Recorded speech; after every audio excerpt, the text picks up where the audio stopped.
బయటకైతే వచ్చింది. లావణ్యతో మాట్లాడేటువంటి ప్రయత్నం అయితే చేద్దాం. జరిగింది అది కాదండి. రాష్ట్రం పేరెంట్స్ 15 మందిని తీసుకొని వచ్చారు. అటాక్ చేశారు నా పైన. వాళ్ళు ఏం చుట్టుగా వచ్చి ఉంటే నేనే వండి పెట్టేదాన్ని. 15 మందిని తీసుకొని వచ్చారు. అంటే పోలీస్ కంప్లైంట్ చేశారా? ఇప్పుడు పోలీస్ స్టేషన్ కి వెళ్తున్నానండి. కోర్టులో ఉంది కేసు. ఆర్డర్ తీసుకురావాలి. ఇప్పుడు రాస్తుందంటే ఇప్పుడు 11 సంవత్సరాలు ఉన్నామని చార్జ్ షీట్ లో మెన్షన్ చేశారు కదండి. ఈ రకంగా వచ్చి ధర్నా చేయడం ఏంటి? ఇంటి దగ్గరకు వచ్చి నన్ను అటాక్ చేశారండి. మొలెస్ట్ చేశారు. నా ప్రైవేట్ పార్ట్స్ అంతా మొలెస్ట్ చేశారు. 15 మంది వచ్చారు. వాళ్ళందరూ పోలీసులు తీసుకెళ్లారు వాళ్ళని. అంటే మేము ఇంట్లో ఉండడానికి వచ్చాము, ఇది రాస్తారు ఇల్లు కదా, ఆయన కట్టుకుంటాడని చెప్పేసి వాళ్ళ పేరెంట్స్ అంటున్నారు. ఇప్పుడు 15 సంవత్సరాలు నేను ఉన్నా కదండి. ఈ రోజున సడన్ గా వచ్చేసి రాస్తారు ఇల్లు అని చెప్పి వచ్చిన వాళ్ళు డైరెక్ట్ గా వాళ్ళిద్దరు రాలేదండి. 15 మంది మనుషుల్ని తీసుకొని వచ్చారు. ఒక 8 మంది ఆడోళ్ళు ఉన్నారు. వాళ్ళు వచ్చి నా పైన అటాక్ చేశారు. అటాక్ చేసి నన్ను పై నుంచి మెయిన్ గేట్ వరకు జుట్టు పట్టుకొని లాక్కొని వెళ్ళారు. అప్పుడు పోలీసులు వచ్చారు. పోలీసులు చూసారు అదంతా.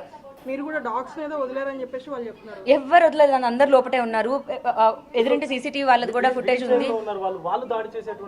15 మంది వాళ్ళు దాడి చేశారండి. అంకుల్ అంటే ఇక్కడ కూర్చున్నారు. అంటే ఏం చెప్తున్నారు వాళ్ళు? ఎందుకు దాడి చేయాల్సి వచ్చింది? నన్ను ఇంట్లో నుంచి పంపించాలి అన్నది ఒకటే ప్లాన్ అండి. మరి కోర్టులో ఉంది కదా కేసు. ఈ రకంగా పంపించేది ఏంటి? నేను రాష్ట్రం మీద కేసు పెట్టినప్పుడు అంకుల్ ఆంటీ అని వెళ్ళి తలుపు కొడితేనే చంపడానికి వచ్చాను అని మాట్లాడారు. ఇప్పుడు చేసే మరి దాడి దీన్ని ఏమంటారు?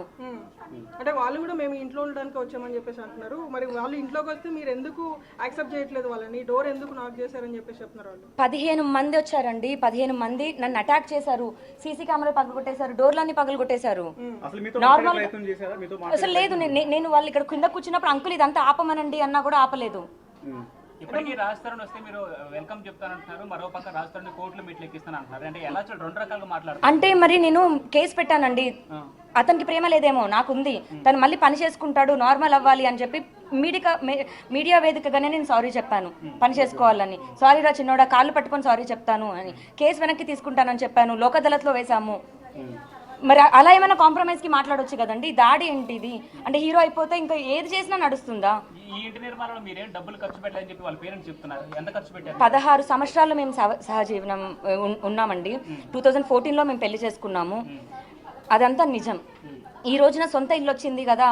1.5 ఎంతో పెట్టుకున్న ఇల్లు, 1.5 పెట్టుకున్న ఇల్లు 12 కోట్లు అయిందని ఒకే ఒక్క కారణంతో, డబ్బుల గురించి మాత్రమే.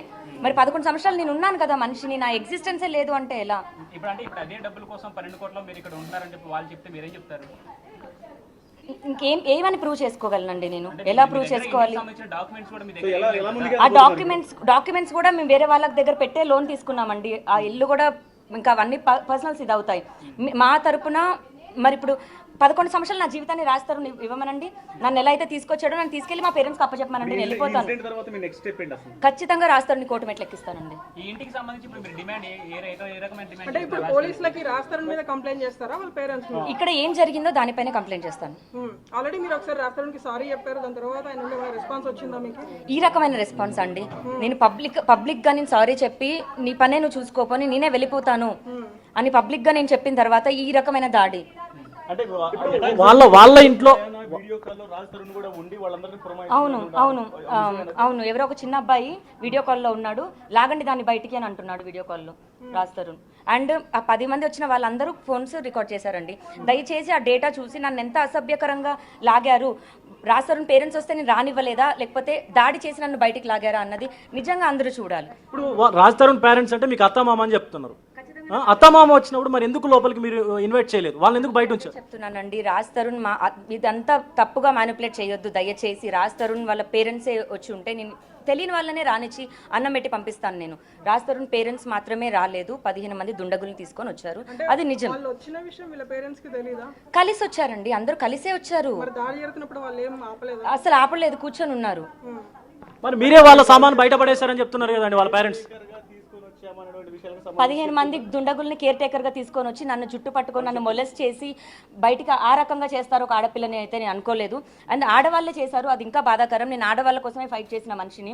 ఇటు రాస్తారు అవన్నీ, అటు మస్తాన్ సాయి అవనివ్వండి, ఇద్దరికి కూడా నేను పోటీగా ఉండి ఆడవాళ్ళ మీద జరుగుతున్న దానికే చేశాను. నేను ఈ రోజు కూడా మస్తాన్